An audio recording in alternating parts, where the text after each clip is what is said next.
Welcome to the Film Frenzy podcast. My name is Benjamin. I'm here with Carter as always, and we're here to talk about all things film, which means movies, television, story-based video games, which we have all three being talked about, I think, on some level tonight. Today. It is being filmed tonight, so you're seeing this at any time. I don't know. It's up to you. But we're filming this at night. So like always, we're going to start with our highs and lows of the week, and then we've got like a new, we've got like a new little thing we're going to do. New segment. New little segment, which I'm excited for. I don't know how many times we're going to be able to do it because it wasn't super easy to, come up with a... I mean, we'll do it again, I'm guessing. It's a good idea. But start with the highs and lows. I want to start with my low. Okay. Which is the fact that the Toy Story 5 trailer did not look as good as either of us wanted it to be. Okay, yes. You and I don't necessarily have the same opinion on the trailer. I didn't hate it. It didn't make me think this was going to be a bad movie, but you're right. I want Toy Story 5 to be as good as the first three, and this did feel a little closer to Toy Story 4. I will give you that. And it's like the Toy Story. We rewatched this Toy Story 4, and it wasn't that bad. But we need to talk about that for a second because we dogged on that movie a lot, and then we rewatched it. Wow, that is hard to say. After we filmed our last podcast, right? So we haven't talked about this yet. No. Yeah. So in the rewatch, it was a much better movie than I had given it credit for. Ending is the only, and there was like things here and there, the fact that the rest of the toys weren't in it was dumb. Yeah. And Buzz's character was so stupid. So dumb. Like all of his intelligence was gone. I feel like this next movie is, in a way, not really bringing anything new to the table. Because that's fair. It's just like the iPad coming and replacing the toys is just Buzz in Toy Story 1. Buzz and Woody arguing just like Toy Story 1. All the Buzz just like Toy Story 2. It's just... So this is like basically the Force Awakens of the Toy Story world is what you're saying. It looks like it's playing it so safe. Yeah. I think that's fair. You hadn't said that to me yet, and I think that's a very fair assessment of what I saw in the trailer. And trailers, we talked about this. We talked about how you can. Last week we talked, and we're going to talk a little bit more about a trailer. How trailers can really bomb and they can be good. This was not a great trailer. It could have been the best they could come up with, or we might find out. Oh, okay, this is a better movie than we thought it was going to be. So I thought this movie was going to be terrible, but after watching Toy Story 4 and seeing this trailer, I think it's going to be better than I thought. It's still going to be a huge downgrade from the first three. Yeah, especially from 3. It's the best one. Yeah, when you peaked so hard with 3, and then 4 was a significant drop off, it's really hard to get the show back up. I mean, the movie, the series, the franchise back up. So, so my low of the week is kind of gross. Oh yeah, this is fun. So, last week at work, I work at a very large place that has thousands of employees, and a large chunk of them were out sick for a good chunk of the week. Awesome. We just had something going through, and I started to feel pretty terrible. On Wednesday, and this is the first time it's ever happened to me. I'm driving home. I had a headache. I was feeling really, really, really nauseous, and then I've got about a quarter of the way from the house, and I'm like, oh, this is a problem. I'm getting sick here. I barely made it. I got out of the car and I puked all over my front yard. Wow. Didn't even make it into my place. So that was not fun. I went to bed and pretty much I woke up like a little bit because I think I texted you at like 9 o'clock. And then I went back to sleep. I was pretty much asleep from 6:30 till the next day at around 7. Because you had to postpone watching one of your favorite movies of all time. Yeah, I couldn't get through the movie because I was too sick. I knew you were very sick because it's not like we were going to watch the next She-Hulk episode. Yeah. So, it was very not fun. But then I woke up Thursday and I felt like not great. But by Friday I was fine. So it didn't end up being a big deal, but I've never had to pull over and puke before. That wasn't fun. My high is also a trailer. I have dogged on Mandalorian and Grogu a lot. The new trailer we just got, so much better. I don't know the name, but the new bounty hunter who was also in Clone Wars, I'm so happy they're introducing him. I'm so happy that the Rebels guy was in it. Yeah. I think that's really cool. Because I'm happy really recently, especially in like Ahsoka, and a little bit in Obi-Wan Kenobi, and and in Boba Fett, I'm pretty sure, because Cad Bane. We've been introducing more characters into the Star Wars universe that were in Clone Wars and Rebels, which I think is awesome. I mean, obviously Ahsoka's from Clone Wars, Yeah. but like that also had Captain Rex in it. Like all these characters, that were so good. They're finally introducing into the not real. Well, I mean the real Star Wars. That was also real Star Wars, but the wider known public, which is super awesome. Yeah, and again, we went hard. Was it last? It was a couple episodes ago. We went hard against that trailer released in the Super Bowl, and I think can we all agree that was a bad move, a bad joke. Yeah, they tried to make like something that would have worked for Deadpool. They tried to make a joke. It clearly was not trying to sell the movie for what it was. I just really wish Disney would come out and go, my bad, guys, that was not a good... I have a problem with this movie, though. What? And it involves that trailer. This movie looks... And I know Grogu's like this cute little baby Groot type thing, but he's just... The movie is looking a little bit too silly. Oh, there's no question, especially if you've watched The Mandalorian. It's this really delicate balance between action, sci-fi western, and... silly, cute, adorable, and that's actually part of the tension because the character of Mandalorian is so gruff, so distanced, and so impersonal that this character's bringing the heart out of him and whatever. So it makes sense if you watch the show, but I get what you're saying. It definitely is towing the line with being too cutesy. So we'll see what happens with the actual movie. But I'm with you. That was such a great trailer. That monster that he's gonna I was fight, about to say that monster looks so awesome. The white it reminds me of one of the monsters in the Meteor. In the what? The Meteor, like the asteroid, like the. Oh yeah. I thought I was going crazy for a second. The hut that he is fighting, like there's so many cool moments in that trailer that make me super excited for Mando and Grogu. My high of the week also is from a trailer. It's gonna take us to our third thing that we never talk about, which is story-based video games. You guys know that I'm a pretty big story-based video game fanatic. I play a ton of them, and I think we even mentioned this because the rumor hit like in one of our last two episodes that John Wick was. It was like the last episode. Yeah, that John Wick was being made into a game, and then they dropped the trailer for it. And oh my gosh! First of all, like the first like 3/4 of it are the cinematic part of the trailer, which looks gorgeous, but they always do. Yeah, well, I mean that's they've got to. Yeah, and so like I wasn't like super like blown away by it, but it was like okay, it's great, and then it's this great like opening monologue, and then you hear Keanu Reeves say one word, and it's awesome. But then it flipped to the gameplay trailer, and guys, it looks so good. It does. It looks really good. I mean. As a person who doesn't really play video games, I'll probably play this one. The combat looks real fun. It is. It's like I even remember watching it the first time watching John Wick and thinking in the back of my mind this would make a good video game. Really? It's like it just has a gamey vibe to it, and so the combat, the vehicles, like everything works really well. So that was my high of the week. If you haven't watched that trailer, definitely go check it out. It's gonna be good. What time do we start? 12 after, so we're 10 minutes in. Okay, so I think we might need to include a bunch. I think we're going to have to. Okay. We have some news before we get into this. That's true. I forgot about the news. So you want me to? Yeah, I don't. I mean, you can talk about it. I don't really have much to say about it. Gotcha. So I'm gonna change one of my questions really quick. Yeah. So James Gunn, you'll have to forgive me. I know it was on Threads. I don't know if he just dove into somebody else's conversation, if he did an AMA kind of thing. I don't know what it was. But basically, he got involved on Threads with debunking some rumors that had come out. And there was a couple of rumors in particular. One was that no matter what, Brave and the Bold, is that what it's called? Batman? Yes. Brave and the Bold, that we're going to get in the new DCU. the rumor was it was not going to release until after the Matt Reeves trilogy was completed.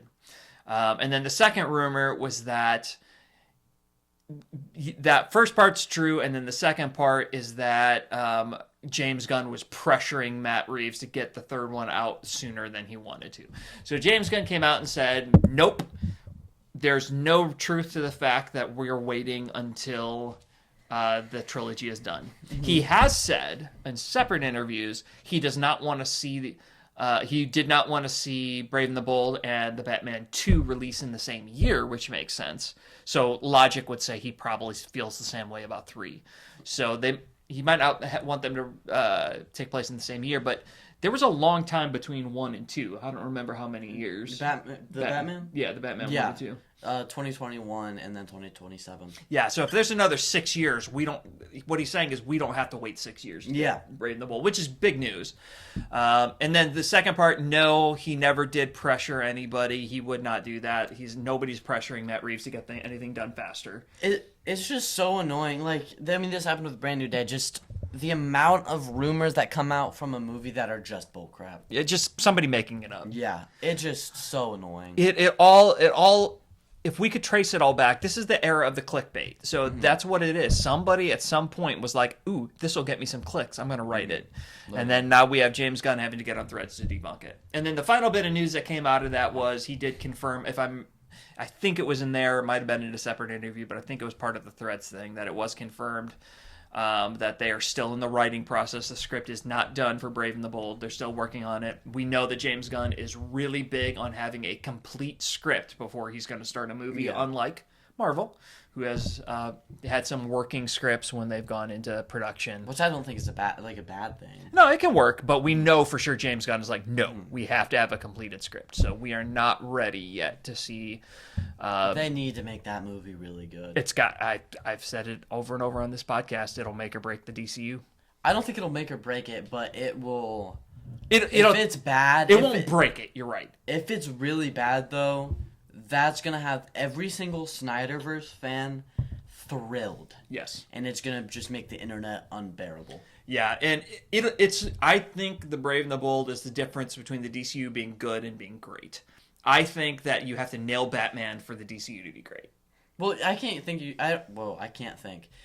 I don't think that you can say the DCU is great because we've only had one movie so far, and well, I mean we've had Peacemaker, but like I'm just saying, like if Superman hits and it did hit, it was great. Mm-hmm. If Supergirl hits and it's great. If Lanterns hits and it's great. I don't think. But then whatever next projects hit and they're great, but then Batman comes out and sucks. I think the whole DCU drops down to good.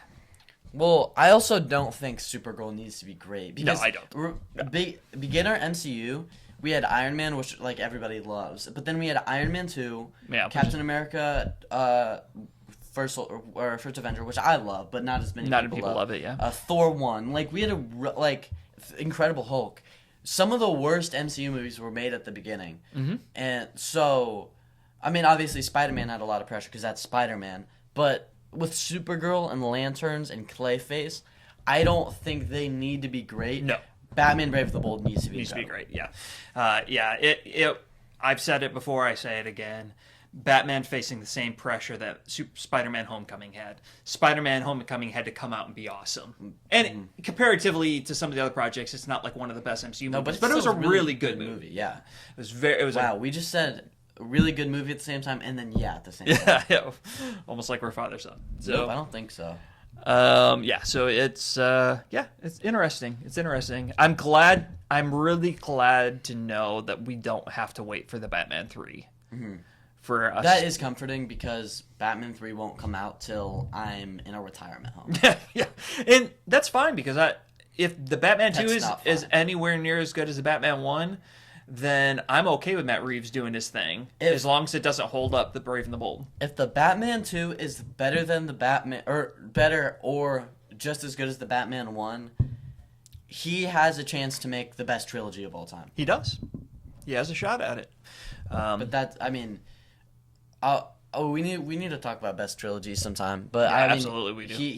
He really has a chance on making some that would be OG Star Wars, Lord of the Rings. good. I mean, Spider-Verse. the first one Dark is Knight. is excellent. I think we need to see some growth.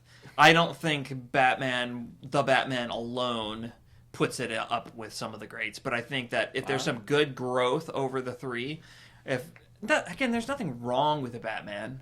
I'm just saying it can't just rest on its laurels. Like, it's like Batman Begins was good. It was really good. But if they didn't improve, if they didn't grow from there, we wouldn't look at that Nolan trilogy and say it was great. If the Batman 1 is the best movie out of the three, and the other two are just worse by a tiny bit, it'll still be better than the Dark Knight trilogy. I see where you're coming at. I don't think that's particularly a hot take, because there are flaws for sure in the Christopher Nolan. Because again, if Heath Ledger never stars in the second one, I don't hold those movies as high as I do. Well, I don't like the argument because Dark Knight's peak even without Heath Ledger. The second one is, you think? Mm-hmm. Really? Yeah.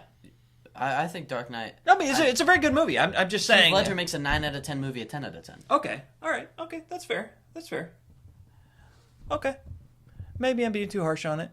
I guess my big thing is with Batman, I do like to see a little bit more combat out of my Batman. And we did I get... like seeing Detective Batman. Exactly, but we didn't get a whole lot of Detective Batman either. We didn't get... Batman wasn't... I really didn't feel like Batman was the star of The Dark Knight by any stretch of the imagination. Oh, I thought you were talking about the Batman. No. I'm talking about Batman The Dark Knight. I agree. At least in the Batman, it was all about Batman, and it was all about him being a detective, and we had some good action sequences in it.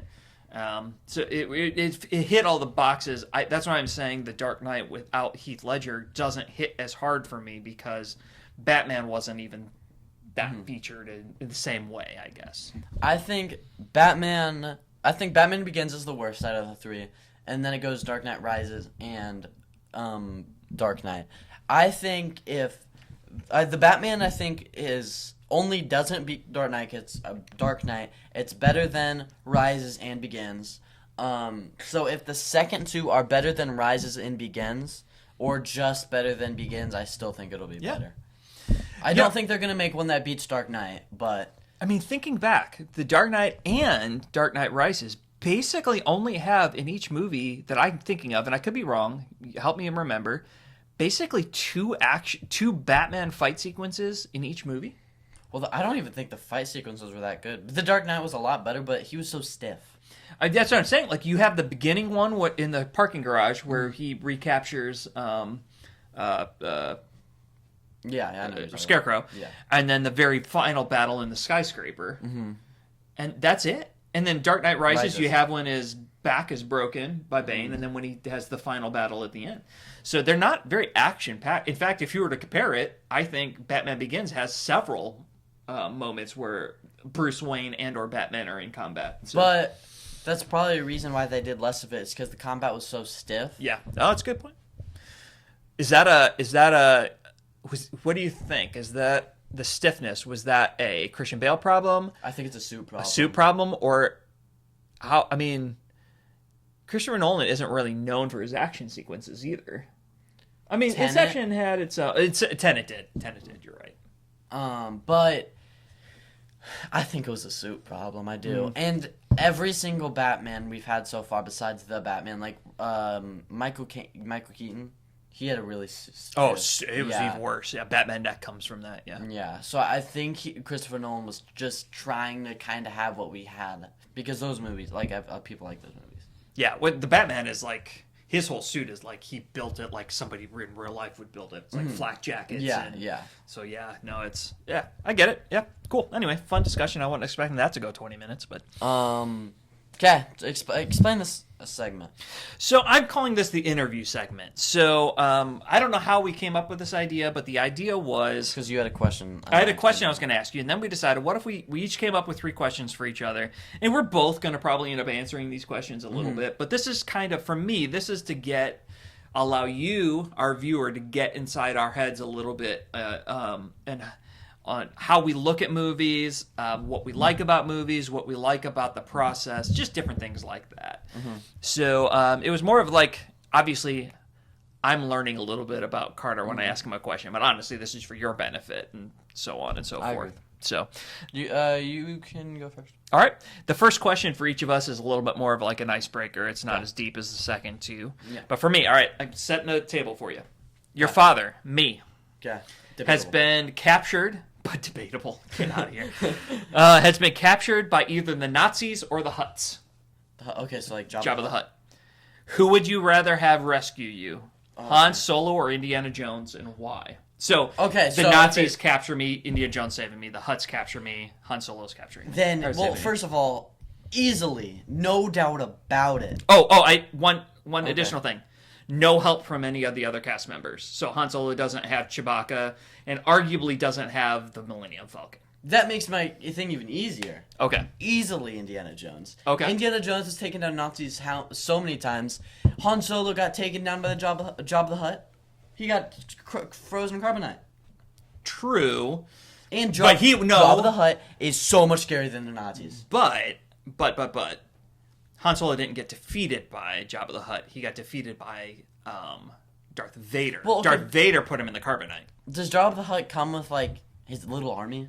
Because I mean, if we're doing Nazis, it kind of has to. Yeah, sure. So he has those bounty hunters.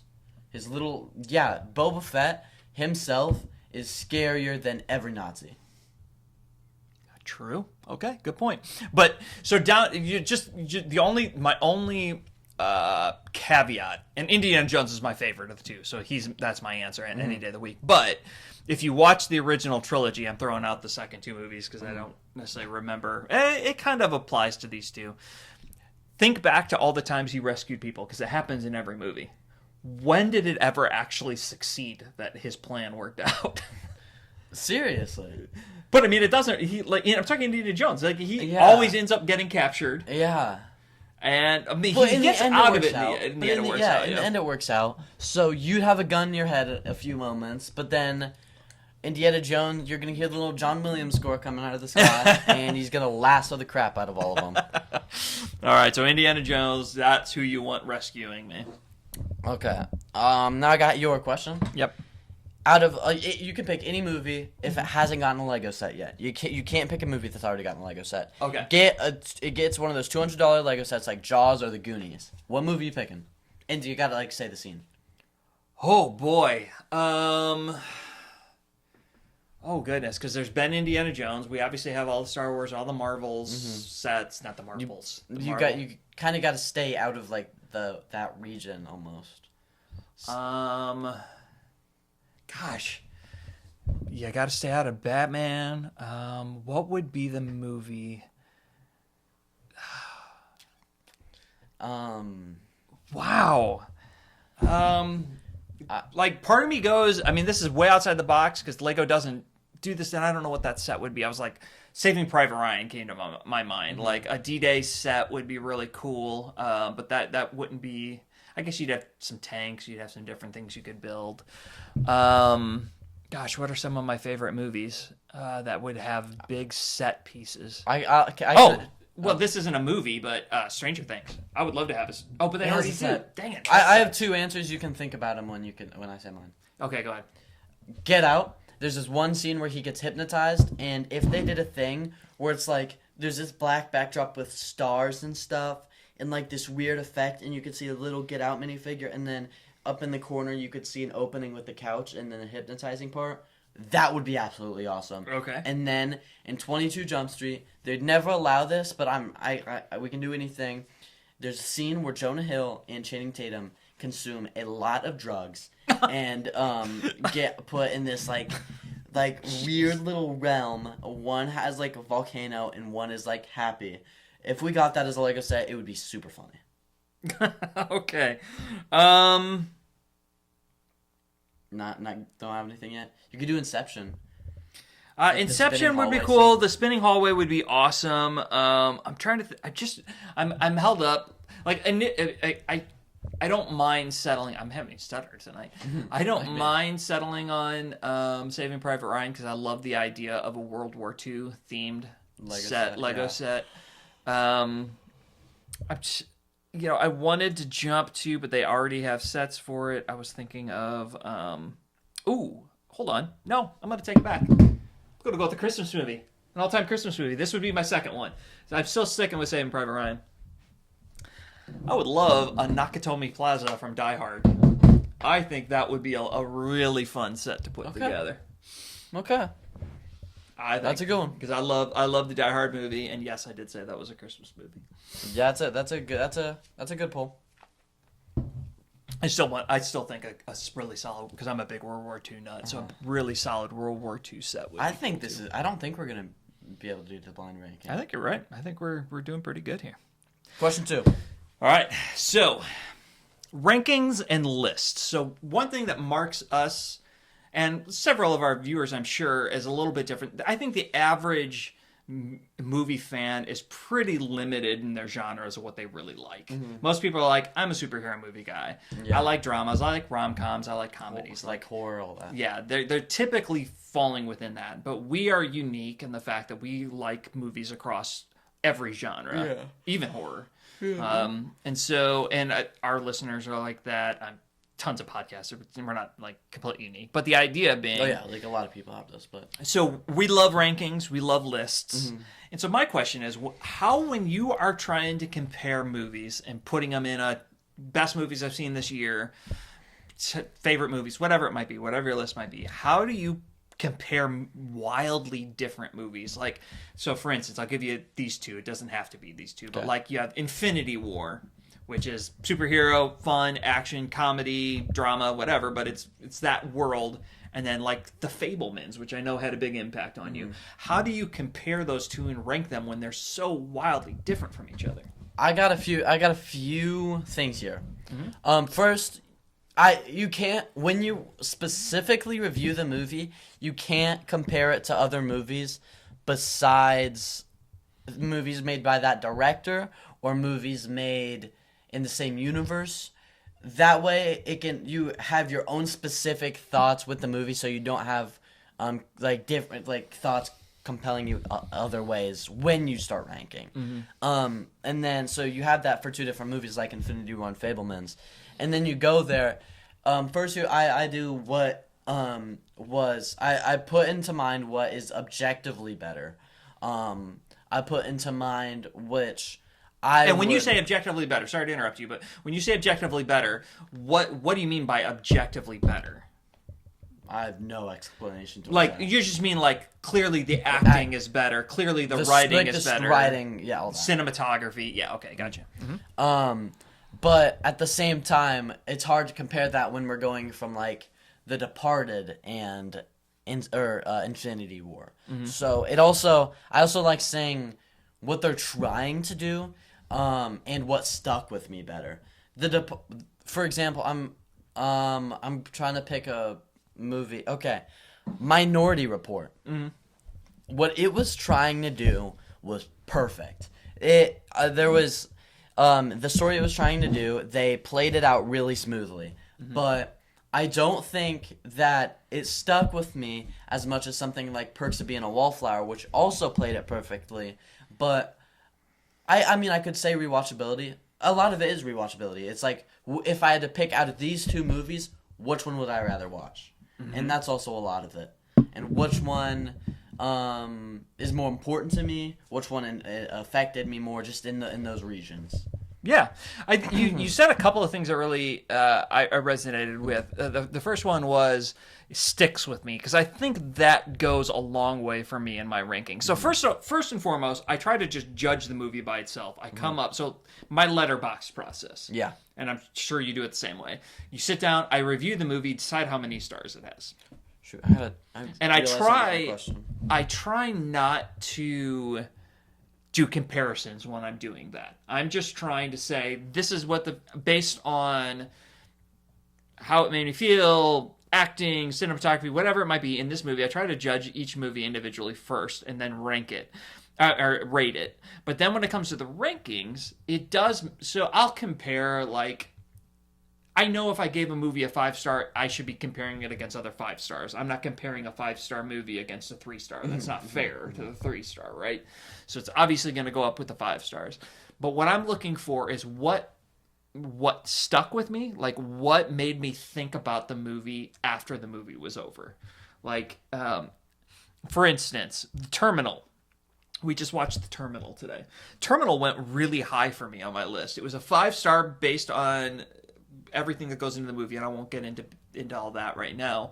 But why did it go so high? Is its emotional impact and what made me think how I felt after the movie was over, how it stuck with me. Indiana Jones and the Last Crusade is the 3rd ranked movie I saw this year. Is it objectively better than Raiders? Some would argue definitely not. Is it objectively better than Star Wars Episode 3? A lot of people would say definitely not. Yeah. But why is it number 3 for me? Because it stuck with me for 30 or 42 years or whatever. Yeah. Like it captured my imagination when I was a kid, and watching it with you on Friday night still captured my imagination. Well, can you keep talking? I can't remember what my other question was. I forgot to write it down. Okay. So that really is a big part of it for me, is how it stuck with me. And I like the idea of rewatchability. I think any movie that's going to be at the top of my list, I will want to be able to rewatch again. That's why, here's a case in point. We talked about this earlier today. I think Oppenheimer is a great movie. I think that it's probably a 5-star for me. I haven't rated it because I haven't watched it since I've gotten Letterboxd, but it's probably a 5-star. I remembered it. But if I never see Oppenheimer again, I won't be sad. I agree. Because I saw it, I loved it, and I'm good. And a movie like Oppenheimer slowly moved down my rankings because, it was great at everything it did, but because of the fact that there's a good chance I'll never watch. I probably might someday, but a good chance I don't ever watch it again. That makes the movie go down in my rankings. Yeah.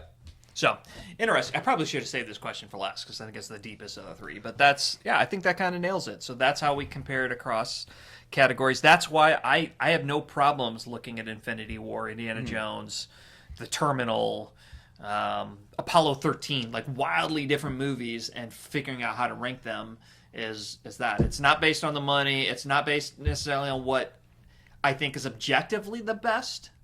I would definitely argue some movies are objectively better than others, but it didn't stick with me like Crusade did. It didn't stick with me like Rogue One did, or whatever it might be. Rogue One is just not that good. Going on to my... Oh, wait, I gotta cross that off. Okay, going on to my second question. 1 or 2? 2. 3 movies coming out either this year or next year, or it could be farther in the future. But I'd rather have you pick a movie that we know more about, not like that you just completely stop production on and they get canceled for an unknown reason. Like I would do that. Like yeah. I'd be good with them canceling it. Yeah, that's what you're saying. Okay. The first one's obvious because we've dogged on it so much because of how bad the cash grab is. But Moana live action is for sure up there. I didn't have to think about it to get that. What was Dune 3? Dune Part 3. Dune Part 3, which is a little unfair because I haven't seen. I tried to watch the first one. I did not get very far into it. Because it just bored me to death. So sorry if you're a big fan of that movie. So it's a little unfair for me to say that because I'm not any way invested in it. Okay. One of the ones that comes to mind I think is Too Far Out. So I'm going to say it, but I don't think it should count, and that's whatever the next Avatar movie is going to be. That's fair. I'm done with Avatar. That's fair because I'm okay with that.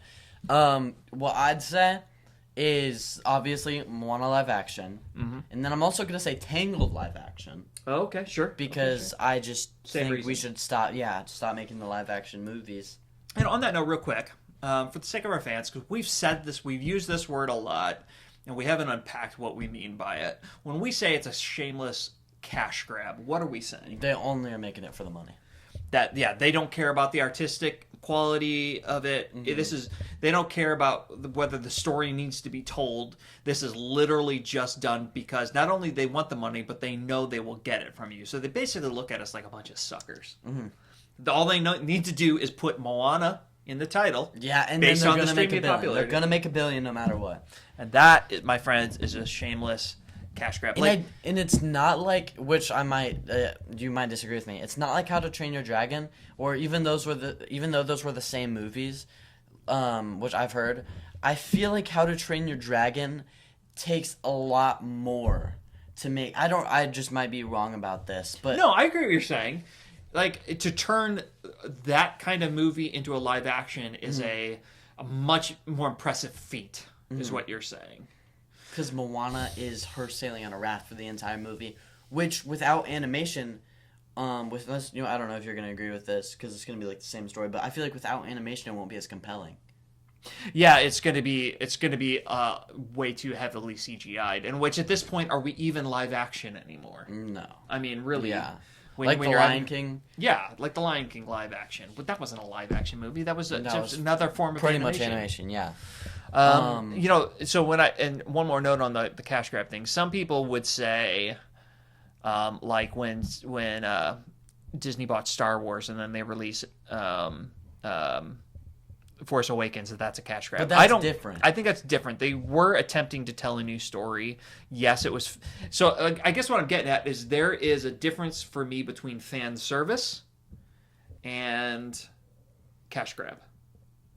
Fan service is still trying to do something somewhat new, but you're trying to give the fans what they want and trying to sometimes I think fan service can be a good thing. It could be honoring the fans and what they love about it. Cash grab is purely all about the money, and they look at you like a sucker. My third one, a little hot take here, but I haven't even finished the first movie. Didn't like it at all. I hate that people love it so much, and I don't want to see any more of it because people are gonna love it. Shrek 5. Yeah. You have a thing against animated and animated turned to life. Yeah. You have some hot thoughts about animation. My favorite movie of all time is animated, but so it's easy to make it. It's not easy to make. That's just not true. It's not impossible to make a really good animated movie, and it's really not impossible to keep it animated. So on that note, would you be excited to go see Into the Spider-Verse live action? No. I would hate that if they did that. You'd be very so. Let's say we even let a requisite amount of time go by. So like that's part of the cash grab thing. Part of our hate of it is how quickly they're doing the live action Moana. Let's say it's like 10 years down the road. Are you okay with a live action version? No. You No. think those movies never should be redone? Because Into the Spider-Verse is so good because of its. I mean, okay, not because everything's great about it, but the animation is revolutionary. Yeah. Okay. No, that's a really good point. So it's not just It's not just that you're against them, Disney doing it. You don't like animation going to live action, even for your favorite movie. No. Yeah. Yeah. Because a lot of times, sometimes, like, again, we said that we weren't as big of a deal about How to Train Your Dragon, but also How to Train Your Dragon wasn't like a cultural hit like Moana was. But most of the time, going live action doesn't bring anything new to the experience, and in fact, it's usually worse. Here's the thing: people love the How to Train Your Dragon movie. Like, it got high ratings. It didn't make too much money. Mm-hmm. Oh, true. Lilo and Stitch made $1 billion, got really low ratings, but Disney's still doing it. That's a pretty big difference there. Mm-hmm. They're making more money, not as good as ratings. DreamWorks making more money, or making less money, but good ratings are making more. Very different. So, it begs the question, has there ever been, like, can you really think of, and I would argue maybe Lilo and Stitch, for me personally, I know you hate it, I like that movie, but has a live action adaptation ever been as good or better than the animated version? And I can't think of an example that truly is better. I've heard Beauty and the Beast was good. I don't think it comes anywhere near touching how good the original was. Lilo and Stitch wasn't nearly as good. Aladdin was not nearly as good. Lion King was not nearly as good. Lilo and Stitch was not even close to as good. We know that Moana's not going to be as good. Moana's definitely not going to be as good. So, yeah, I don't love it as a strategy. I don't understand the need for it. Was Mulan good? I never saw it. But they drastically changed. From what I know, I've never seen Mulan, the live action. Mm-hmm. You might have seen it. I think you might have watched it with your mom. I never saw it. I think I was gone or something. What I heard, and correct me if I'm wrong in the comments, I heard that they really explored a lot more of the history and did a lot more with Mulan. It wasn't just live action. It was almost a new story. Like a deeper telling of the story, Okay. basically. Well, I'm okay with that. If they changed Moana drastically and made it super different, I wouldn't. More historically accurate because it is based on Polynesian folklore or whatever. Yeah. If they changed it, I still probably wouldn't watch it, but I wouldn't hate it. I'd respect it. I'd respect that they're trying something new. Yeah. Okay. Interesting. That was a good Pinocchio discussion. live action was really bad, wasn't it? Oh. Yeah, the one Yeah. with Tom Hanks. Yeah. That was so hard to watch, and that's so hard for me to say because I love The Tom Hanks. Dumbo live action, was that any good? Some people liked it. I don't remember it. Snow White live action was apparently awful. Yeah, that one did terrible. I'm trying to think. Is that all of them? Gosh. I sang all of those. It's crazy how none of them have been that good. Mm-hmm. And they still do them. It's stupid. Do you think they'll ever get to Pixar? I hope not. Live action Toy Story. Well, you wouldn't even be able to do that. Well, but people would say the same about whatever it's called, Pinocchio. Lion King. How would you do a They just do it with the same thing they did with Pinocchio. Yeah. Oh, that would be Live so action bad. Incredibles. That could be. That could work better than Toy Story because it's a Okay. superhero story. But the proportions and all of this. It would be are weird. Too cartoony. It's too cartoony, yeah, for sure. But I think it's much easier to do than Toy Story would be. Finding Nemo. Oh. Oh yeah, live action Finding Nemo. That would be WALL-E. fun. WALL-E in space. Yeah, we do that one. WALL-E actually wouldn't be that bad without the really fat people. Yeah. Does that make any sense?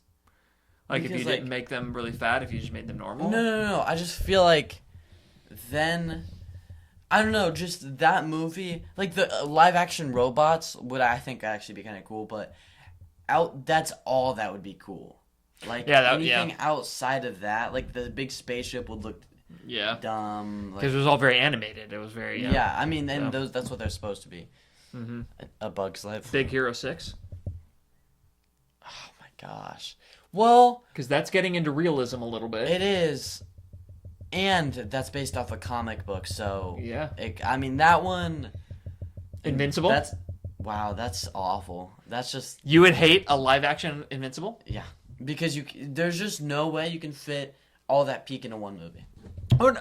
Okay. Unless they only did season one. So what? Okay, so maybe not movie. Maybe they do a live action series. Whatever. No, one for one is what it's in. Not even. Not close. okay. Interesting. Okay, cool. I was just curious. So that was a good question. So we're now on to your last one. Okay. This is. I told you what the question was, and I hope you didn't think about it too hard because we wanted it to be a little more off the cuff. I shouldn't have told you. But what are your 3? You're only allowed 3 desert island movies. Okay. Am I ever gonna get off the island? Nope. You only get 3 movies for the rest of your life. Okay. I thought I didn't think about it, but I'm gonna have a good thought process here. Okay. I'm not gonna do Across the Spider-Verse because then I would have to do that entire trilogy. Okay. It has to And stand I alone want for some I want some diversity.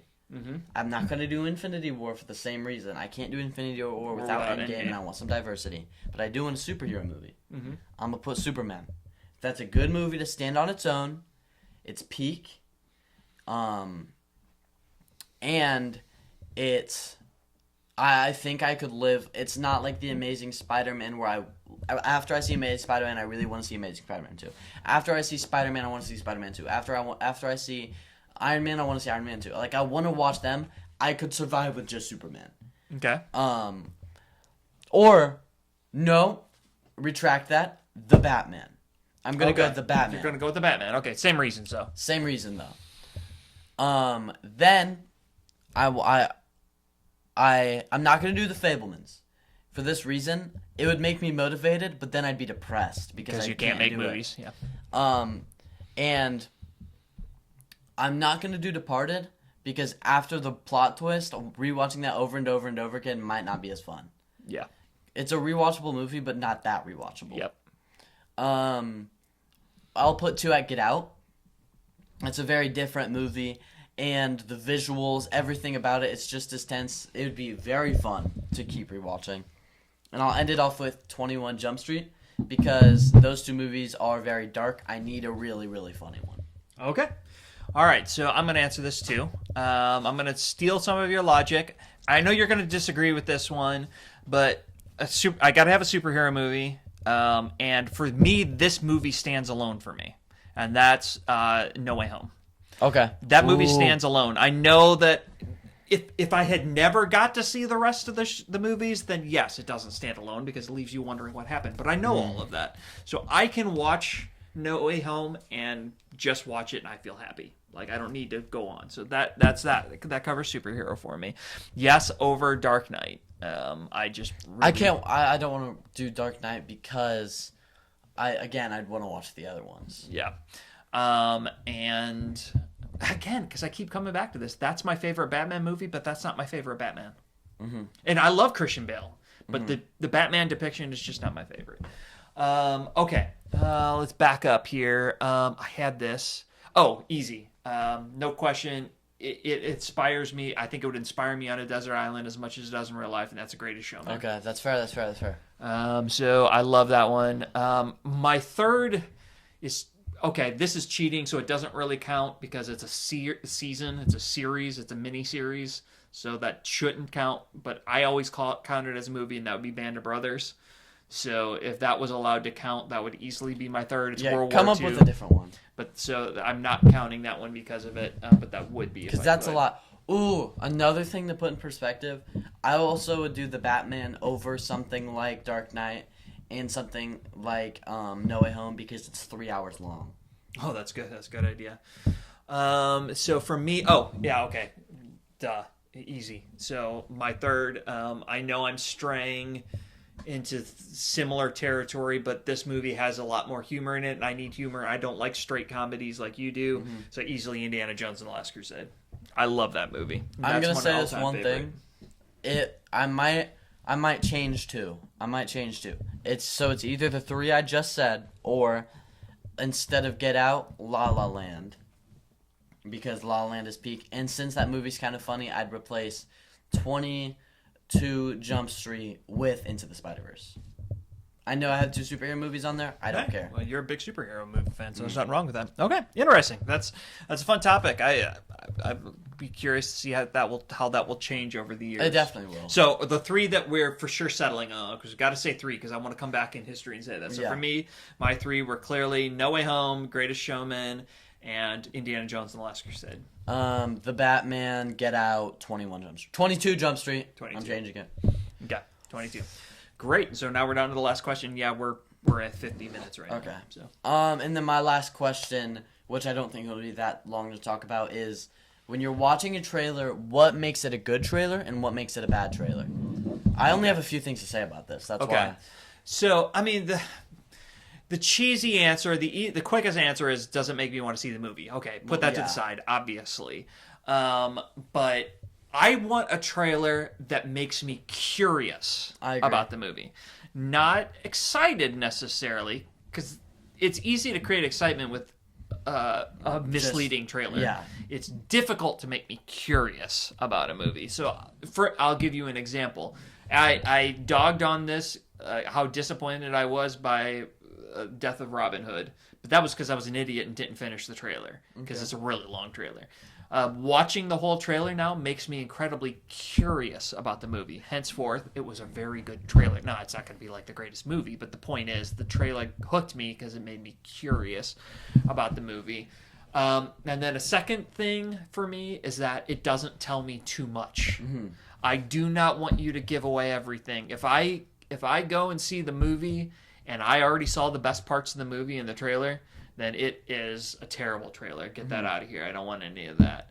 I don't know if I have a third point. So I think there's really those 2 things. Does it make me curious about the movie? I mean, obviously we can get down to like, it's got to have good cuts. It's got to have good visuals. I mean, all the different things that you got to have. But for me, it's really, does it make me curious? And does it leave me in suspense? Does it not show me too much in the movie?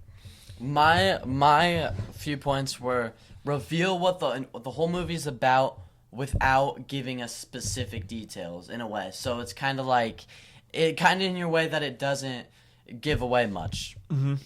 I want to leave the trailer wanting to see what this movie's about and what's going to happen. Like, For example, the drama trailer, I think that was a great trailer.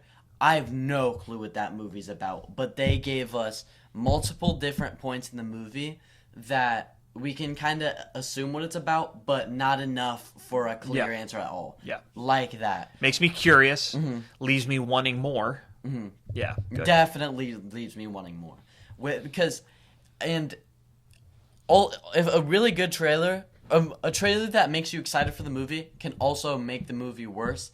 And the way that if you show you the best moments in the trailer, it's going to make the whole movie underwhelming. So if there's like 4 absolutely peak shots, put one of them in the movie, or one of them in the trailer. Keep the rest of the 4 out of it.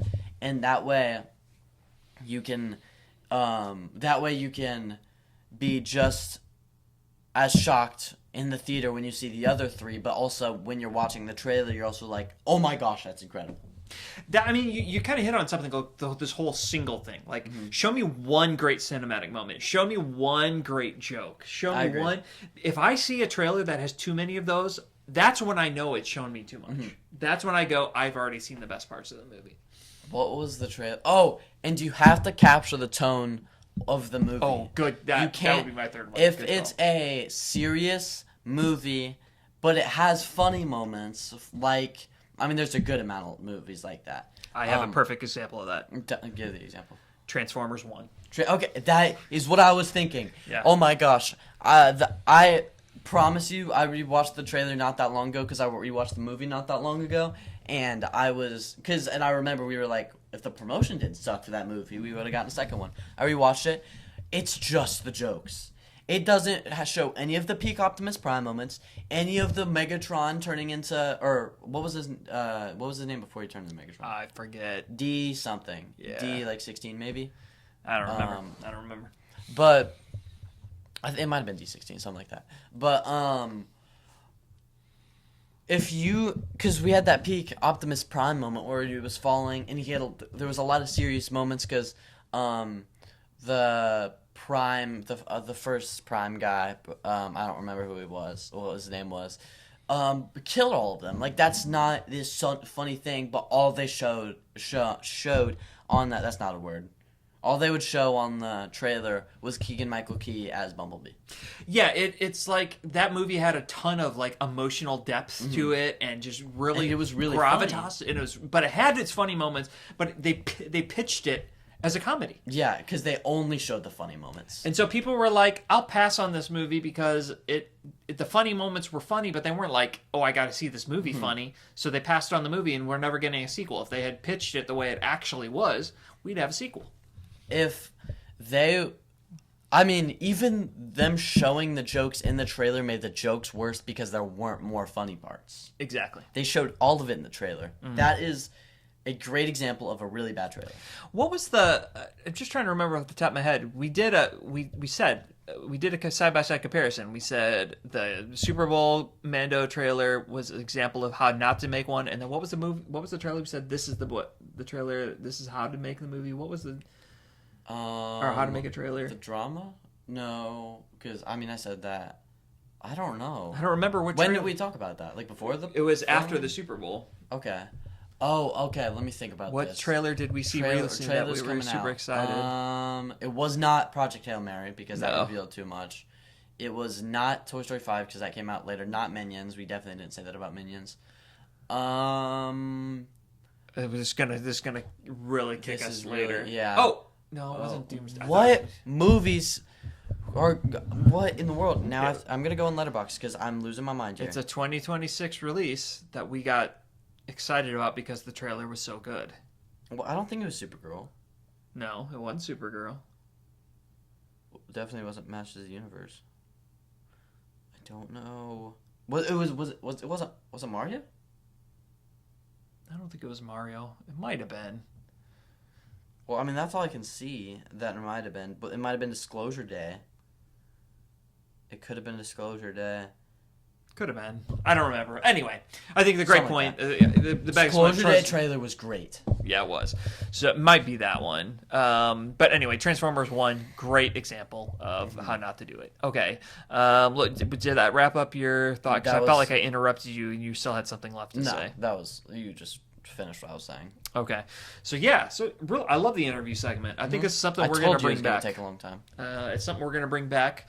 Hopefully you got to know a little bit more about us.